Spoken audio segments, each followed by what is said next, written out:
Oysters in Maryland are at approximately 1% of their historic abundance.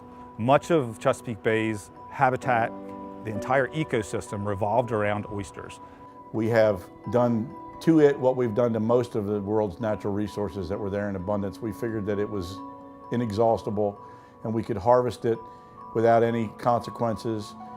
And when people talk about the value of the oysters as far as filtering the bay, that really is only part of the equation.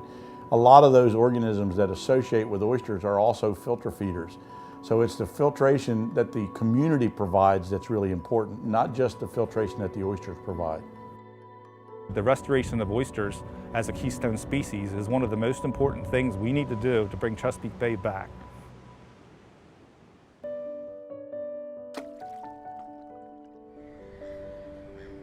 So one of the challenges that we have in the oyster restoration business is finding suitable substrate.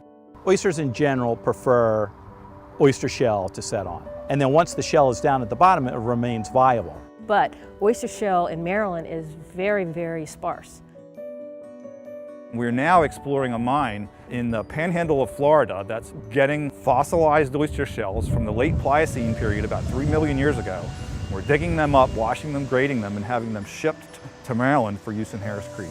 We will be bringing about 100,000 cubic yards of fossilized oyster shells from this quarry in Florida up to Maryland over the next 8 to 9 months. This is the largest rail movement, certainly, of shells ever performed in the United States and probably the world. Upon those habitats, the University of Maryland and Oyster Recovery Partnership will directly place millions upon millions of oysters.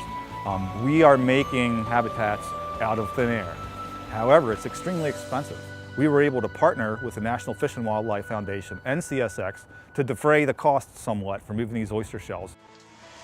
NIFWF approached CSX and asked them if they would be interested in helping the foundation achieve some of the results they're looking for in oyster restoration. CSX agreed to provide transportation of fossilized oyster shells from the state of Florida all the way to the Chesapeake Bay in an in-kind contribution of somewhere around $2.5 million. Without the involvement of CSX, this project would have taken years and years to complete. As it is, they'll be bringing almost 3,000 tons of shells in the next year or so. So their contribution is significant to oyster restoration in the Chesapeake Bay. In partnership with the state, we've built this large cultivation facility at our Horn Point lab at the University of Maryland. We can use the science and actually produce large quantities of oysters to be used in the restoration effort as a process. We go out and we collect broodstock, we bring them back in here, we condition them to be ready to spawn. We spawn the oysters, we raise the larvae, we get the larvae to the point where they're ready to settle, and then we introduce them into our setting tanks. And then those oysters set.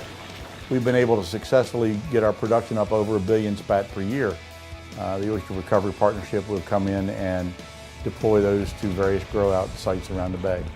The purpose of having these restored reefs, both on natural bottom and on the substrate, is to create viable oyster reefs. And that's the key to anything, because what we know from the science and from everything we've learned is having these viable reefs pay off tremendously down the road as far as the ecologic benefits of what they provide to the bay and the bay's ecosystem.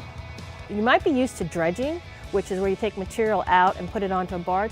Oyster reef restoration is actually reverse dredging. You bring a barge full of substrate material, and then you take a clamshell dredge, and it pulls it out, and it places in the water until we get a rough layer of 6 to 12 inches of material that covers the area that we want. The Harris Creek Restoration Project is the largest restoration project that I'm aware of, certainly on the East Coast, if not in the entire country. To date, we've done 188 acres, and this year, being 2014, we're planning on doing about 750 million oysters that we plan within that tributary, so 4 to 5 million oysters per acre.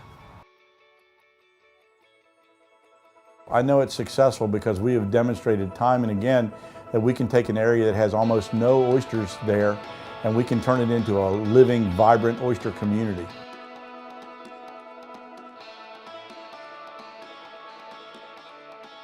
The effort today, what we're seeing out here on the barge, is just half of what's going to be coming in to this facility every 6 to 8 days. To give you some perspective, the shell that is being brought here would cover 80 football fields a foot deep in oyster shell. I thought it was a really exciting project where this is a great kind of public-private partnerships that really can do good things for our community here, for the Chesapeake Bay, which is dear to all of us. Because of this partnership, we're able to make progress for the health of the bay, the waters of the bay, therefore for us, and more importantly, the future generation of Maryland, this bay upon which our lives depend.